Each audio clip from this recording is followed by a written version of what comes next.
That would have been back in 1999. I started volunteering on a number of different committees, including what was then called the Joint Minority Recruiting and Career Encouragement Committee. And that was a joint effort between the SOA and the CAS to encourage minorities in the profession. And that effort has continued under a few different names, but still continues today. But throughout my volunteer career, I've had the opportunity to be involved in a number of different things, including exam writing and grading, working on the professionalism committee, strategic planning committee. And it was actually in 2006. Well, actually, before that, I actually also was involved on the board of the at the time IABA Foundation. And that was actually chaired by a good friend of mine now, Art Randolph, who I see has joined the call as well. But while I was on the IABA Foundation, I actually got a call out of the blue to actually run for the CAS Board of Directors. Didn't expect it, wasn't angling for it, but somehow my name got dropped into a conversation somewhere. Was asked to run for the board and actually won. So back in 2006, so I did a board stint back in 06. From that time, was involved in a number of different leadership positions, including a 3-year term as one of the vice presidents of the CAS. And then obviously most recently was asked to run for president-elect back in 2019. So, well, actually it was 2020. So my volunteer career has been a long and maybe a windy road to get here. I didn't start out with the intention of necessarily being here, but maybe one of the things that I wanted to have a conversation about, and happy to make this as informal as possible, is maybe getting people more interested in understanding the leadership of CAS and potentially being involved if you think it's something that you would like to do. So maybe demystifying that a little bit. I appreciate the background, and I do want to open it to everyone, so I'm not the only one that has to ask questions. But one of the questions that comes to mind, Mr. Mosley, is that when you say president-elect, like, what is the difference? I feel like we see this all the time where it says you're president-elect. So what is that process? Like, what's the difference between president-elect and president, and how long are you president-elect, for instance? Sure. So when there's essentially when you make the commitment to be to get on this track, it's a 3-year commitment. Well, actually 4, but it's 3 sort of significant years. You spend a year as president-elect, then 1 year as president, and then 1 year as chair of the board of directors. And part of the reason there's that president-elect year is that as you're coming into leadership, there's a lot of things going on, and the ramp-up period and process is not insignificant. And so to the extent that you've got that year as president-elect, it really allows you to get into or get back into leadership if you haven't been involved.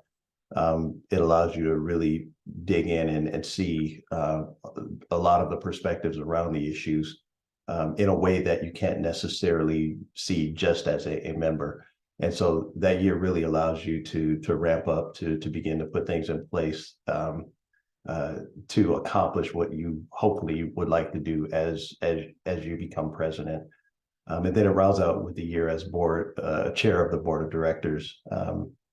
So ultimately it's a 3-year commitment, and that president-elect year, at least for me, really allowed me to ramp up, reestablish myself in leadership, and make sure that I had a good handle from the perspective of an insider, a good handle on the issues that were facing CAS.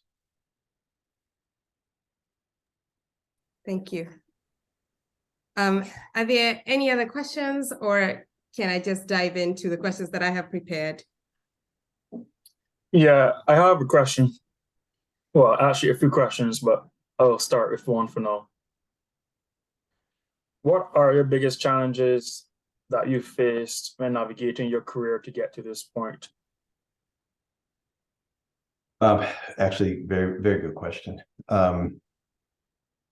So there've been some few challenges to navigate as I've gotten to this point.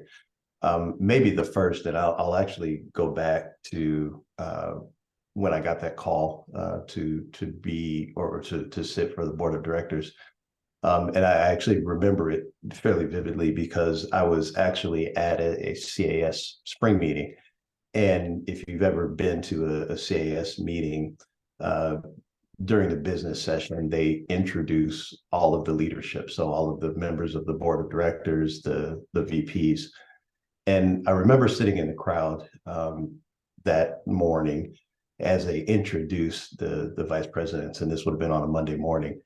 And as they introduced them and as they all stood up and were recognized, I vividly remember just noticing it hit me that, man, none of the folks on the board, they don't look like me. They're not in my age bracket. They're not. There's just no connection there. And it wasn't that I necessarily was thinking of doing anything about it at the moment. It was just something I filed into to my memory bank, and literally that 2 days later. So as I was leaving the meeting, heading to the airport, I got the call from the chair of the nominating committee to run for the board. And so I don't necessarily believe in coincidences. So I felt that was there was something else at work there. But I say that to say one of the challenges is as being, a lot of times the only person or one of a few in a room, and many of you may have experienced this as well. There are often times when either you don't feel like you can be your complete, full, authentic self, or you don't feel like you're connected or truly belong as part of the organization. And there were a number of times I felt that way as part of the CAS. I was passed all my exams. I was a full member. I was in the organization, but didn't really feel like it was home, if that makes sense. So that was certainly one of the challenges. And even as I got into leadership, not that folks intentionally did anything to make me feel like I didn't belong, but there's always those times and those instances where you sort of feel that way. So but being intentional about trying to overcome those challenges and really just voicing those challenges, quite honestly, was something that I had to learn to do over my time as leadership. But that's certainly been a challenge. One of the other challenges really is, and it really has just been about making sure that I am staying connected and staying informed about the issues that are facing us as actuaries in our societies. We've all got a lot of stuff going on. We've got life, we've got real work, we've got kids. There's a lot of things that are facing us. And so trying to add on top of that, keeping up with what's happening in society sometimes doesn't necessarily, it's not the easiest thing in the world to do. But certainly that has been a challenge in terms of getting here. Also maybe at times in my career, just lack of true mentorship, lack of being able to find folks in leadership or in places that I was trying to get to be able to just sit down and talk to and talk about how to get there. And so simple challenges like that thank God I've been able to work through and overcome. But there are things like that I have faced, and really sometimes I just think it's by sheer determination, grace of God, that I was able to push through those and get to where I am. Okay, thank you.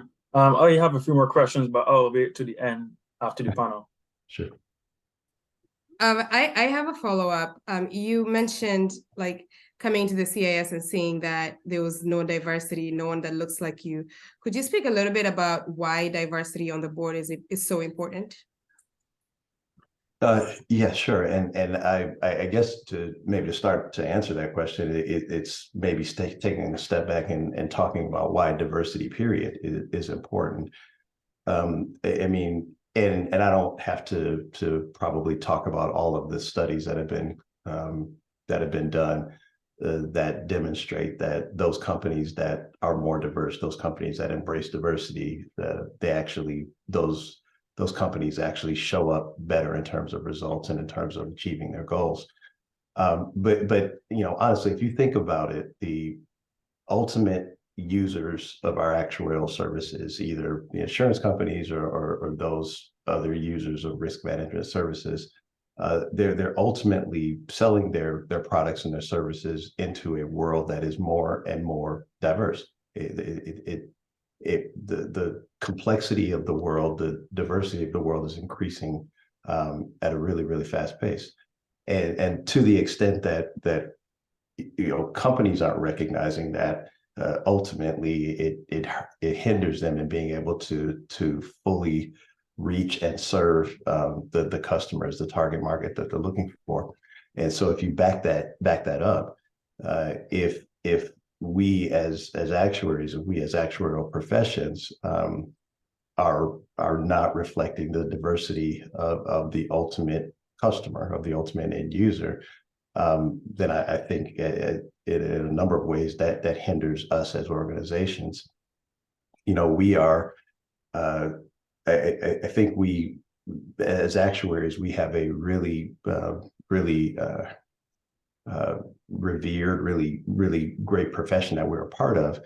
And the reason I think that the profession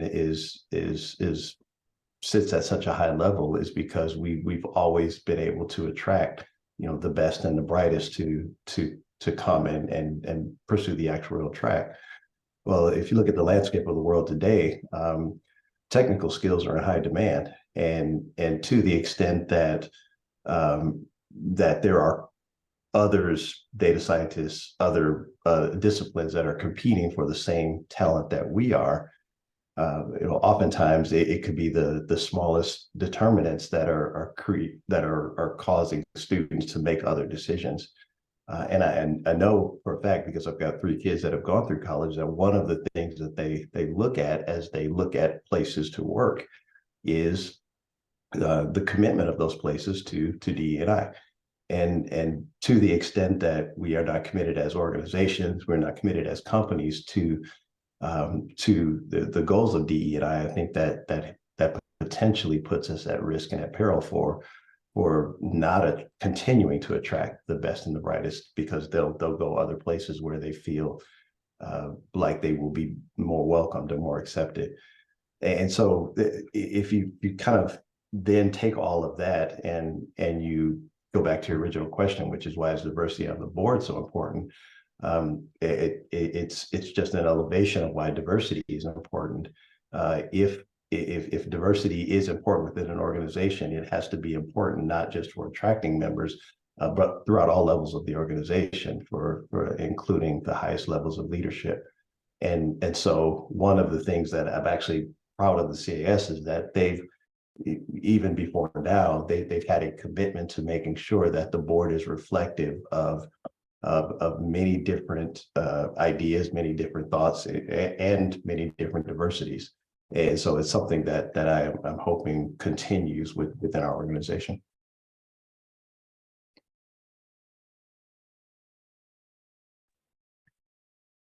Thank you.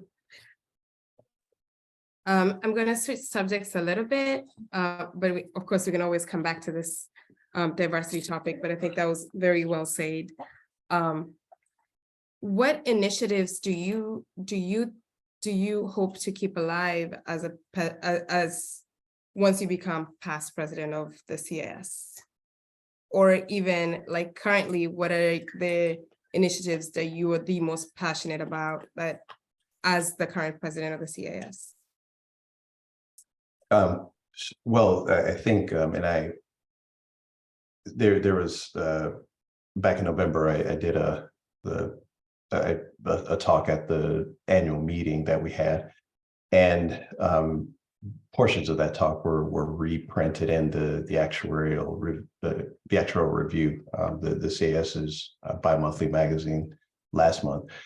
And in there, I tried to highlight a number of the things that we have already started within CAS and that I hope to continue as you know through my presidency and my term as a chair of the board. And I hope a lot of these things obviously outlive me and are coming to fruition probably long after I'm forgotten.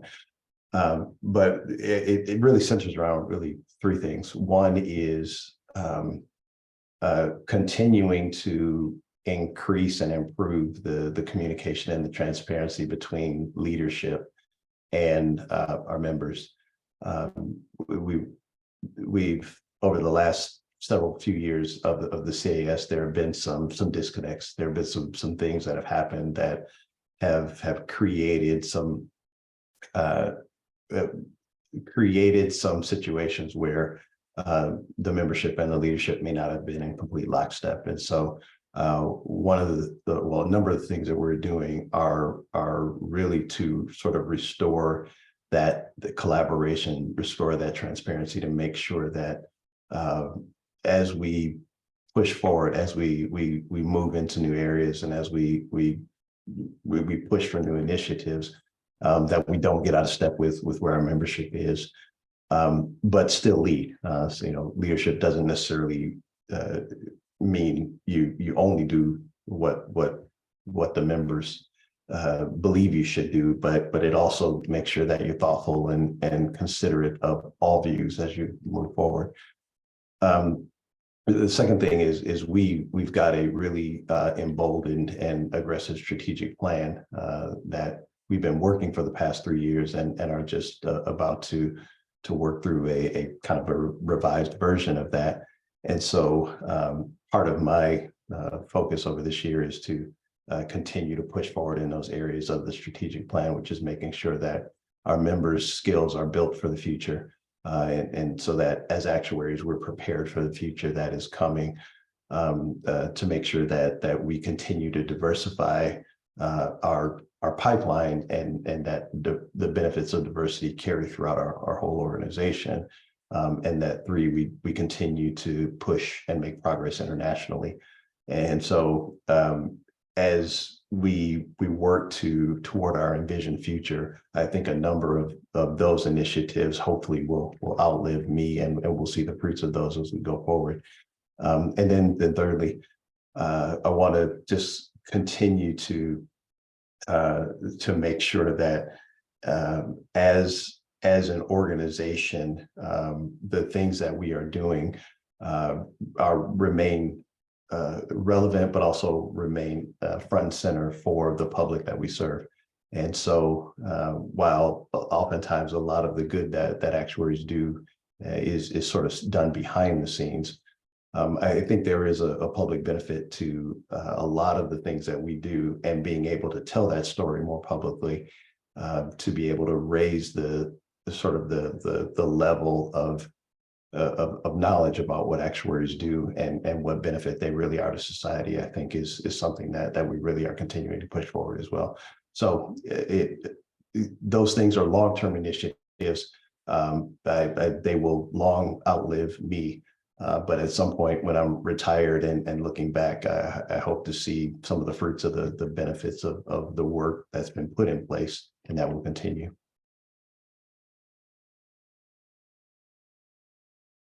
Thank you. I do want to say that your international, like spreading internationally, I've seen those initiatives already, and those are very exciting to see CAS just outside of the US, right? I also want to note that you will not be forgotten. I don't think you'll be forgotten anytime soon. You were the first Black president of the CAS. That's kind of hard to forget.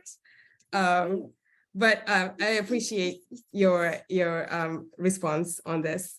And I see that we have a few new people who have joined. I just want to remind everyone that it is an open forum. So if you have questions, please feel free to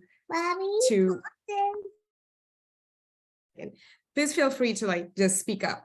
peas, horses, peas. But I'm going to switch. I'm also going to switch the point of this discussion. What's that, please? Is it my word? This peas, horses, peas. I am sorry, guys.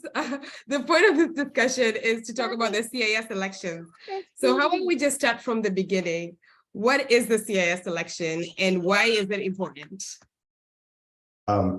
Sure. So the CAS obviously holds elections every year to elect a president-elect and then also 4 new members of the board of directors. So our board is made up of 12 elected directors, the president-elect, president, and immediate past president, and then up to 3 appointed directors. So 18 members in total. And so essentially every year, our election process replaces 5 of those up to 18 members. And so, the board obviously is responsible for setting policy, for setting direction, and for establishing and reviewing our long-term progress towards our goals and towards that direction. And so, given the important role of the board in determining the strategic direction of the organization, the elections obviously are important because, we are now electing five new folks to the board to represent the members in fulfilling that important role. So, one of the reasons that I'm, out trying to really increase the engagement of all our members is because that important role, isn't taken lightly by any of the board members. And because that role is so important, I think it's important for our members to be engaged in the process, not just the nomination process, but also becoming educated on the issues, educated about the candidates, and then ultimately voting. And so in a nutshell, that's why we're having this conversation now. That's what the CS elections are. And I think it's actually vitally important for, maintaining the strategic direction of our organization going forward. A follow-up question. You've mentioned vice presidents a lot. Are they part of this election process, or is it a nomination? Yeah, that's actually a very good question. So right now we have five vice presidents, and I'm not going to try to name off each of the categories because I'm invariably going to forget one. But vice presidents actually are not elected by the membership. They're nominated by the nominating committee of the CAS, and then they're approved by the board of directors. So the board actually approves the vice presidents. They're nominated by our nominating committee, but they are not part of the election process. And so I've mentioned them a few times, but they actually are not elected positions in the CAS. Thank you for the clarification. I would like you to name the 5 at some point, or put you on the spot here. Well, I can try. We have it's research, admissions, professional education, administration, and international. Oh, look at that. You And had no faith in I don't think yourself. I'm forgetting one. So I think those are 5. Good. I'm going to check on that later and shame you if it's wrong. Won't be the first time I'm wrong.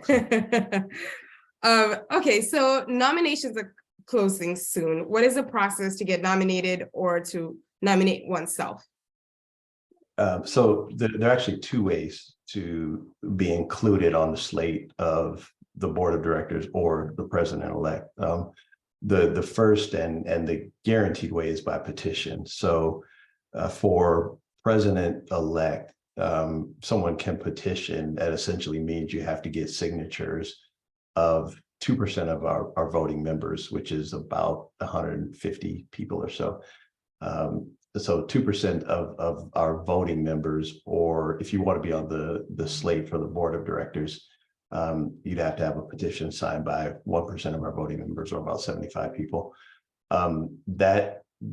That approach guarantees you would actually be on a ballot. the other approach is to be nominated, and that nomination can be, well, ultimately you would be nominated by the CAS nominating committee.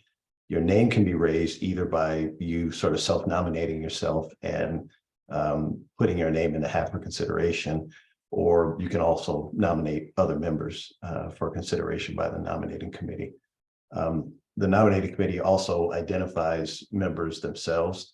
And so ultimately, the nominating committee ends up with a list of folks that have been raised for consideration. And from that list and potentially other sources, ultimately proposes a slate for the board of directors. So given that, essentially what could happen, we haven't had this happen previously for board, but it could potentially happen, is that if we get enough folks that nominate by petition, we've got 4 slots and we usually have 8 people on the ballot. You could potentially have more than 8 if enough people are nominated by petition, and the nominating committee still has the ability to nominate 4 more if they so choose, beyond the ones that nominate by petition. So those are the ways to actually either get on the ballot or put your name in for consideration. And you're right, the nominations are closing soon. So the petitions are due February 24th. Also, any nominations, putting your name out for consideration is also due by February 24th.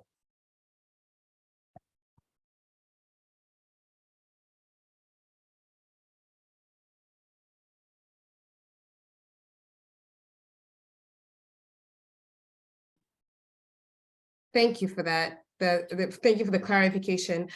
So you mentioned, and I've shamefully only participated in the elections last year because I feel like last year was one of the years that each vote seemed to be kind of important.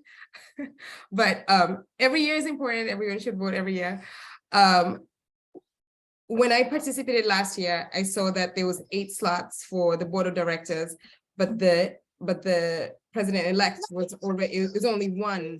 Is that because if somebody else had nominated themselves, would there be 2 and you have to vote for 2, or is it just because the nomination board only nominated 1 person? It's a very good question, and you raise a good point about engagement, but I'm going to address your first comment before I come back to that one, because you are not the only one. If you look back at the number of members that we have that could vote and compare that to the number of members that do vote, up through 2020, our percentages have been essentially in the low 30s. So roughly about a third of our members that are eligible to vote actually do vote.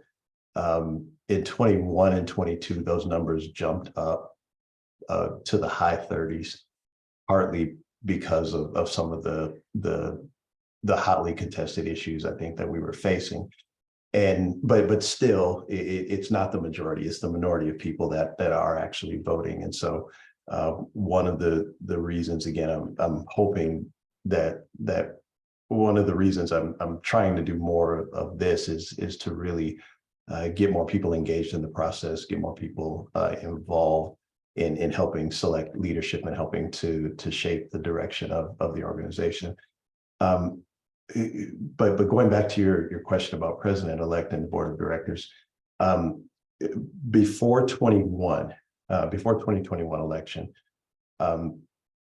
often most of the members that end up on the slate for board of directors or are nominated for president-elect are nominated by the nominating committee. So in other words, we didn't often get very many folks that nominated by petition.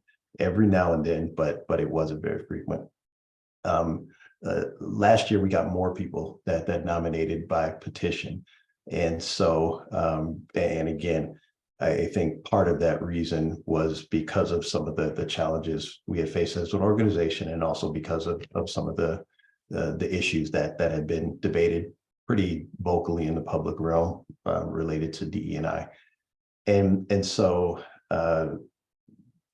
going back to your question, especially for president-elect, that's why typically you don't see multiple names. Is the nominating committee nominates someone, but we often haven't had folks petition to be in that position.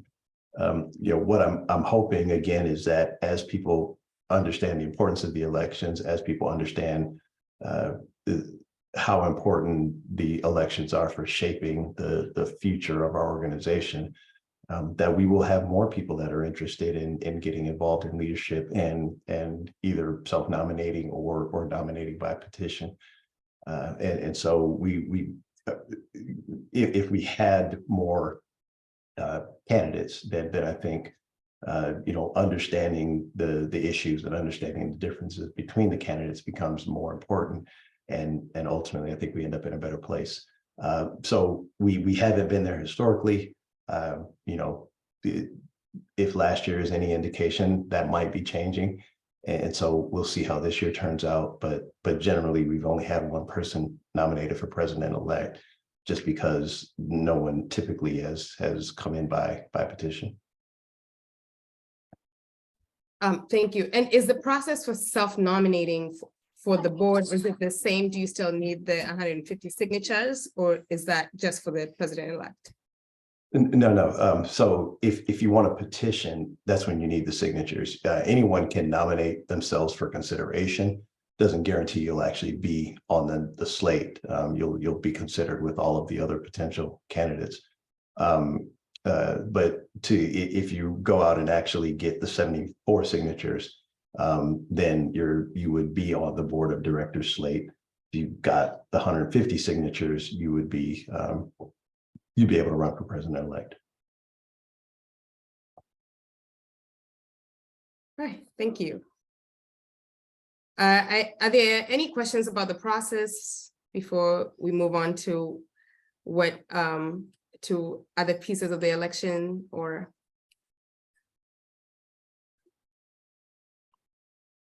you guys are gonna just make me talk the whole time. Okay, so when do elections actually happen? And then follow up to that, what do you hope to see during this election process this year? So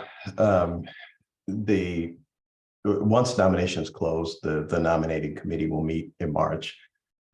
They will select or present a slate of candidates for board of directors and president-elect to the board of directors. And then in late June, essentially those nominations will become public. And so there's a period of about a month and a half that that our members can use to actually read more about the candidates, to understand their position on important issues for CAS. And then also there's an opportunity to submit your own questions for the candidates to answer. And so all of that happens essentially between mid-June and the end of July. And then the election period opens in August. So from August 1st till about the end of August, the voting window is open, and that's when the actual votes are cast. And once that period is over, sometime early in September is when the results actually become public. What I hope to see out of this, this process, and I've been alluding probably to it quite a bit over the last 40 minutes or so, is one, if you, well, I wanted to see hopefully see increased engagement from all of our members in the election process. As I said, prior to 2021, we didn't get much interest from a petition perspective, every now and then, but not often. And so as people become more educated about the issues, as people understand, how important the composition of the board is for our future, hopefully we'll begin to see more engagement, not just this year, but in years to come. Also, more engagement from our members in terms of really understanding the issues, understanding candidates' views on the issues, and then voting accordingly. And so, I would love to see those numbers jump up from the low 30s or the high 30s to something higher, as we recognize the fact that the votes are important and that they do count. And so hopefully that then positions us for the future to maintain that level of higher engagement, to maintain the amount of involvement by our membership, and hopefully inspire the next generation of future leaders to take up that mantle for leadership going forward. So, can you guys hear me? This is my name is Furquan Burke. I am a fellow of the CAS for about 4 years now. I currently work at Liberty Mutual, owning the economic capital model. I've been there for about a year now. And I have roughly 13 years experience in the PNC industry at a few different carriers. But and I've been a longstanding member of IABA in various capacities. I want to thank Gloria for emceeing, and of course, Roosevelt, thank you for putting this on. I guess my question is around, like, in regards to elections, we talked about around a third of voter turnout. Is that true across all demographics? Do you see differences among different demographic groups, men versus women, minorities, across the minority spectrum? Do you have any comment on that? That's a really good question. We have not historically, and I'm going to say this with the right to come back and correct it later, but I'm pretty sure we have not historically tracked the level of detail we would need to be able to answer that question. So in other words, I don't know if we do that. The one thing I can say is, which I think will maybe at least help point to answers to your question, is that I mentioned before 21, we were in the low 30s. After 21, it sort of jumped a little bit, so it was in the higher 30s. Part of what happened in that time period as well is that previously only fellows, FCASs, were eligible to vote. In 21, ACSs with at least 5 years of experience were able to vote as well. So, some of that could just be the fact of now that these ACSs that weren't able to vote before now had the right to vote and probably voted at a higher rate than the FCASs. To the extent that the ACASs tend to be younger, not always younger, but tend to be younger, that could say something about maybe a little more engagement from some of the younger members.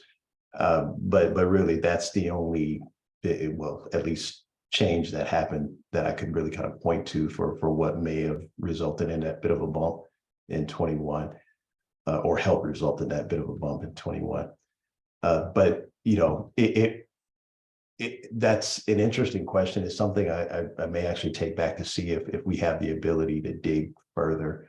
But because our election process is an anonymous one, I don't think we've historically been able to connect how people voted with who they are. We may be able to go back and see who voted and match some demographics to that, but that would be something I'd have to check into. Okay, I appreciate the answer. I thought that might be the case where it was just level of detail that you might not have for the historical records. So, but thank you. Yeah. But it is a good question, because it may point us toward where level of engagements are maybe lower than average, and where we might have some things or some places we can do to improve.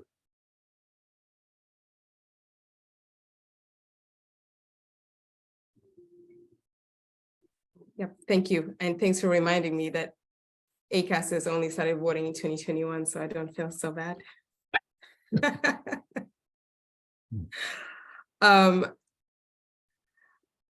My next question is, what might happen, and I think you've alluded to this, but I just want to go directly to it. What might happen if we do not come out to vote, or if we do not nominate a diverse set of candidates? And yeah, what is your biggest fear about this election? And is that your biggest fear about this election? Am I? Well, you know, I wouldn't necessarily call it a fear, because I, you know, still believe in the, the members and their ability to vote, to vote in a way that is good and continues the direction, strategic direction that we've already headed in. So, you know, I trust our members, and so I can't necessarily say I'm fearful. I am obviously concerned about the, lack of engagement of our some of our members, and engagement, not just in the voting process, but just in understanding the issues around some of the discussion in the voting process. And so that's always a concern, because if nothing else, that means we've got to try and spend more time clarifying exactly what's real and what's not, and that's time that could be better spent in actually moving us forward in the direction of our strategy.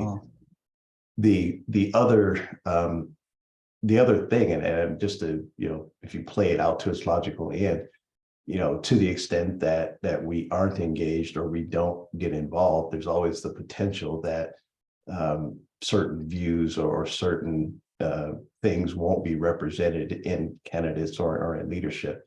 And to the extent that happens, that potentially creates some challenges down the road as we try to continue along our strategic direction in all of our areas, building skills for the future, DEI and international. And so it's really that lack of engagement that I won't say I'm fearful of, but I know that ultimately could create some long-term concerns for us in the organization that we would have to rectify.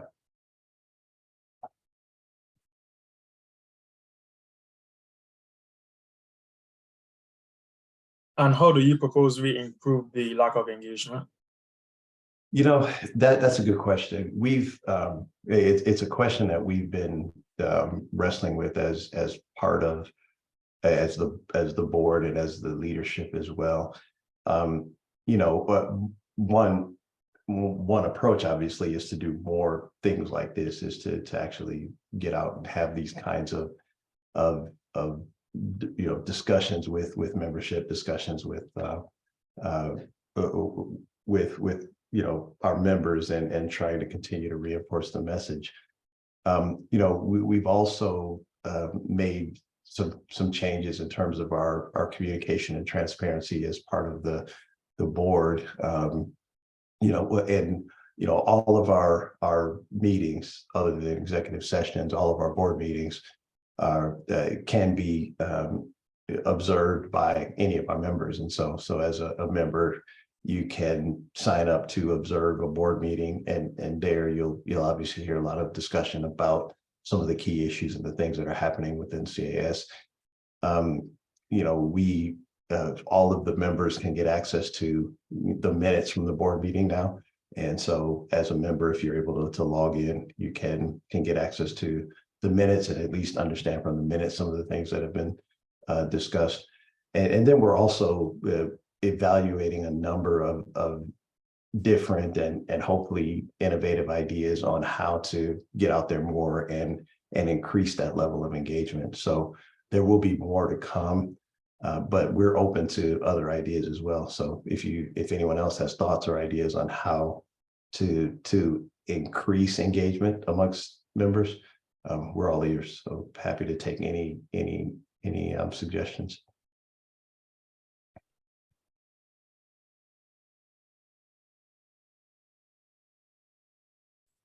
I'll say I had some success last year just texting people, so spread the word.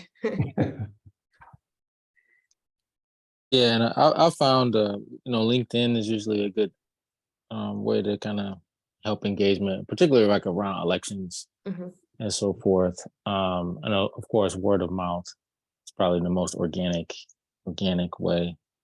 Um, and I guess I had a follow-up question on that.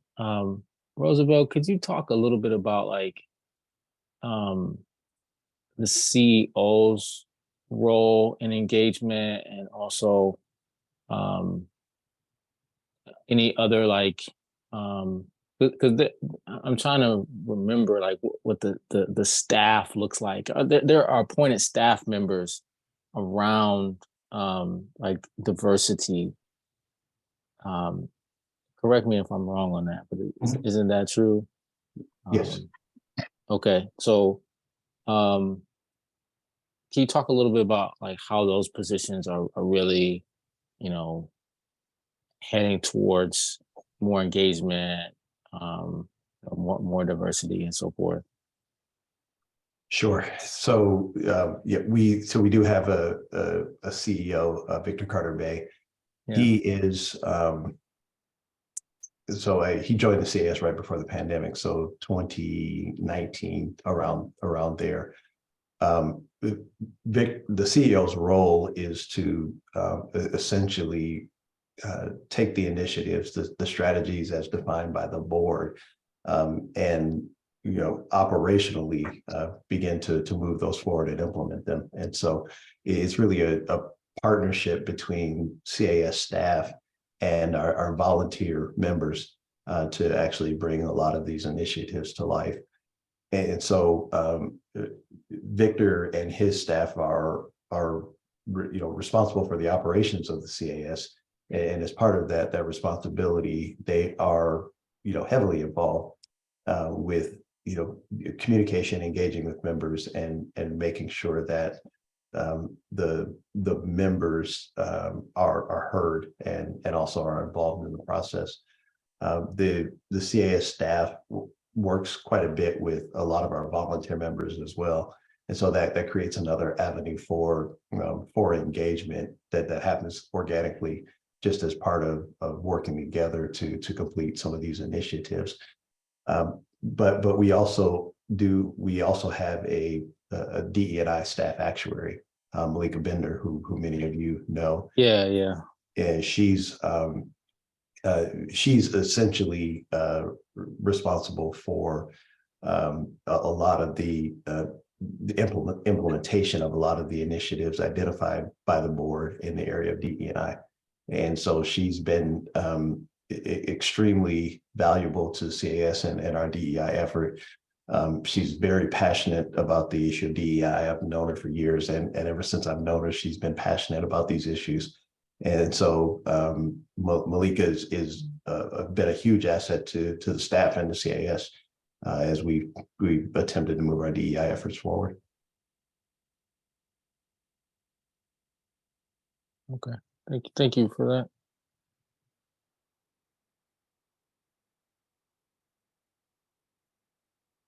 Okay, we are almost to the top of the hour, so I do want to open it up to the rest of the members. If you haven't had your question answered, please feel free to come off mute.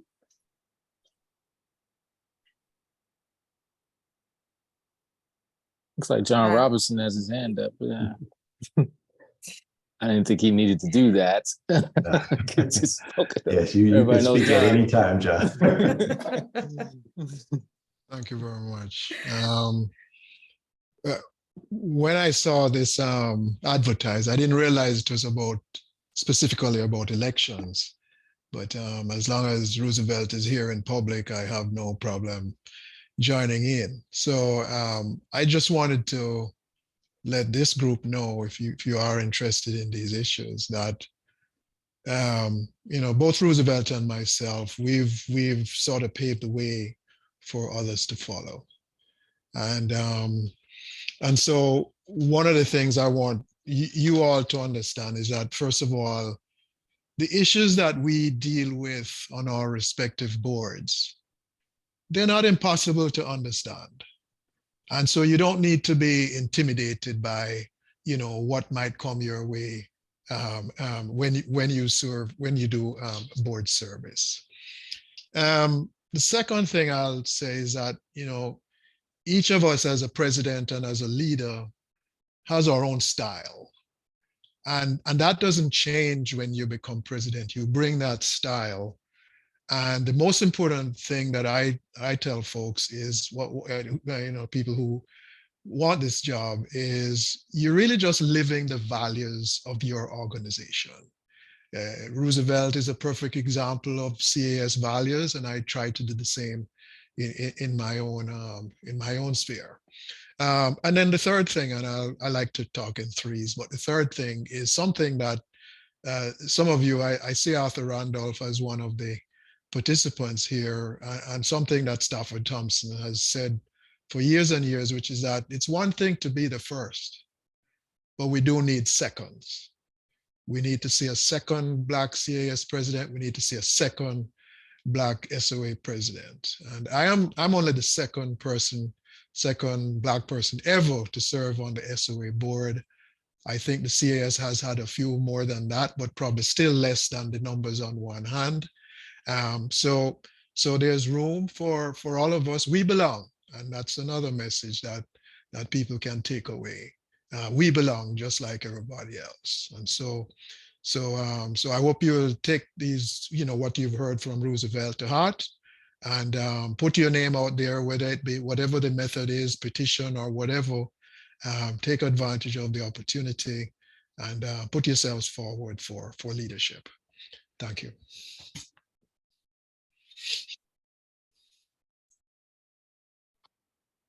John, thanks for that. I know we're getting close to time. I did have a quick kind of comment, thought. You mentioned, Roosevelt, like, hey, if you have any ideas around like engagement, one of the things that I've thought of is like having some kind of volunteer requirement. And I know we've been particularly talking about elections, but just overall engagement, I think is going to be positively correlated with election engagement. And volunteerism, I think, is one way that we can improve engagement, I think, overall, and having some kind of membership requirement for that. I don't know if you have any thoughts on that. Yeah, it's an interesting idea. Can I send all the comments to you if I threw that out there? I suspect we might get a little bit of pushback there. But yeah, probably, but it's an interesting thought. I mean, we obviously we push as hard as we can to get our members involved, and at least in what I understand about other volunteer organizations, the percentage of members that we have volunteer is higher than many. So okay. It's one of those areas where we've been fortunate, I think, as an organization. Could always be better, but you don't want to push too hard the other way and alienate some folks just because you decide you force them to volunteer when they maybe aren't ready or don't want to yet.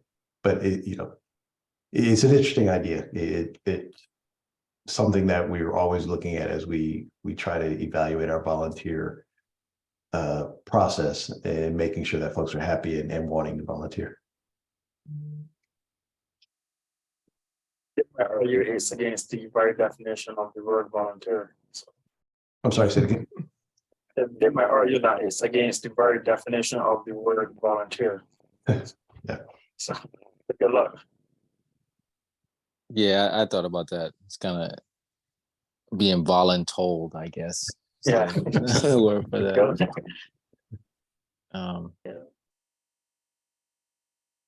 I do want to apologize that I led us into the election rabbit hole more than we probably should have, but I think we've learned a lot of the election process, which may have been a black box for many. So I do appreciate the time, Roosevelt, that you've taken. We're at the top of the hour, but I don't know if people have time to stay on, if there's more questions, or maybe can we reach out to you, Roosevelt, directly if we have questions? Oh, absolutely. Yeah, my email address is out there, but feel free to email me. You could probably find my phone number too. Yeah, if you have other questions or want to find out more, do not hesitate to reach out. I'm happy to share whatever I can. Okay. All right. Well, thank you everyone for, oh, Emmanuel, I think we have one question if you have time to stick around, Roosevelt. Emmanuel, Yeah, you're sure. on mute. Hello, thank you for this opportunity. My name is Emmanuel Ibichum, and I'll be a sophomore this coming fall. I wanted to know, is there any opportunity for undergraduate students within first and second year who can also get some positions available at CS? Thank you. Actually, good question. I think you said, is there position or opportunities for undergraduates to get involved? Is that did I hear you right there? Yes, that's what I mean. Okay. Yeah, so we actually do have an organization called, well, it's not really an organization, but a group called Student Central. And it's and well, Candidate Central, but that's for folks that have graduated and are kind of in going through the exam process. But Student Central was designed essentially as a vehicle to engage university students and get them involved in CAS and get them learning about what we do at the CAS. And so if that's something you're interested in, you can actually go to the website, and if you just search Student Central on the website, it's free to join. It doesn't cost you anything, but then there's opportunities to get engaged, and there's also opportunities for leadership on campus as well, if you are interested in that. And so I would suggest going onto the website, looking at that Student Central portion of the website, and seeing if that's something that would be of interest to you. Okay, thank you. And my second question is, I looked through the website and I realized there are some exams that goes on the CAS exams, and I wanted to know at what level can undergraduate students take this exam? I'm sorry, which exam was that? The CAS exam. Like CAS specific exams, Oh, like yeah, exam sure. 5. Mhm. Yes. That's what I mean. So yeah, there's no restriction. Anybody can actually sign up to take the exam, but there are some I won't call them prerequisites, but there's sort of an assumed knowledge that you have before you come into an exam like MAS1. And so it presupposes that you've either gone through the preliminary exams, or you have the background and the knowledge in statistics and all the previous topics that and probability that would allow you to be successful for in the CAS exams. And so again, generally there's I think a fairly good description of the knowledge that's being tested in, and the knowledge that you're expected to have as you come to that exam.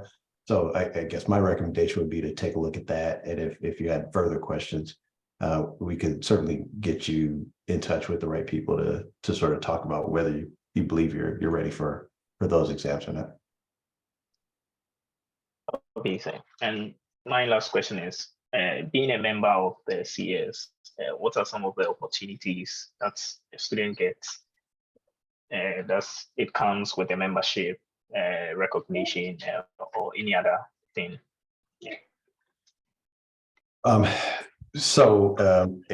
Once you pass once you pass the exams that qualify you as an ACAS, that's when you become an official member of the CAS.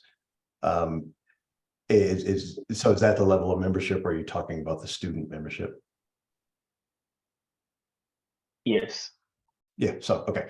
What are the benefits? Well, obviously the first and the biggest benefit is that you become a member of the only organization in the world that is specifically focused on general or property and casualty insurance. And so, with that obviously comes a wealth of knowledge, of collaboration with like-minded individuals that are focused specifically on P&C.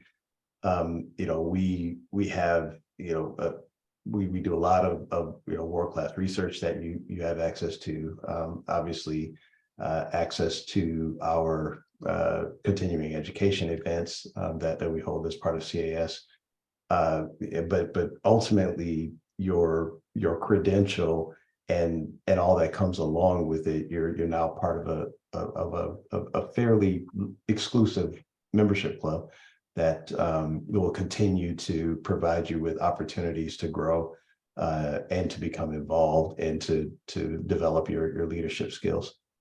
So there's a number of membership benefits, I guess I'll call them. But a lot of it is too based on kind of what you put into it in terms of what you get out of it. Okay, thank you. Mhm.